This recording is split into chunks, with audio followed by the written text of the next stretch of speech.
কিন্তু ওটা সামনে দিলে তো আবার ইয়া হয় না মানে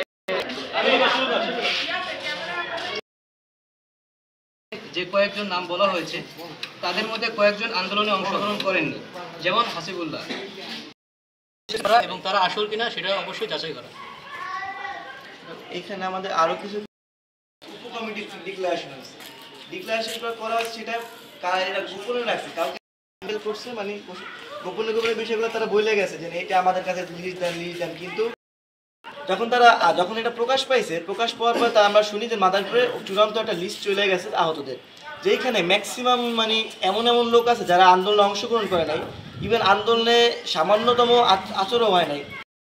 রক্ষা করার এই উপকমিটিটা গোপনে করার কারণে হয়েছে, এটা প্রকাশ্যে সম্পূর্ণ এরা পরে 5 তারিখের পরে এদের উদয় হয়েছে। এই লোকগুলোকে আমি কিভাবে ট্রেস করবো যে এই লোকটা নেতৃত্ব তো আমি নামি নাই, তার কাছে আমি কিভাবে লিড দেবো? আমি তো জানি না সে আমার সাথে ইনভলভ, বুঝতে পারতেন না এদের সই লাগবে। এরা কারা? এদের তো চিনি না, কারণ এটা আন্দোলন ছিল না। প্রশ্ন উত্তর করছি না, আমরা আসলে এটা নিয়ে শঙ্কিত ছিল। আমরা চাচ্ছি যে এটা শুধু দায়ী এবং যারা কাছে জড়িত এই অনুযায়ী একটা লিস্ট বা এরকম একটা করা হোক, যাই সিদ্ধান্ত নেওয়া হোক।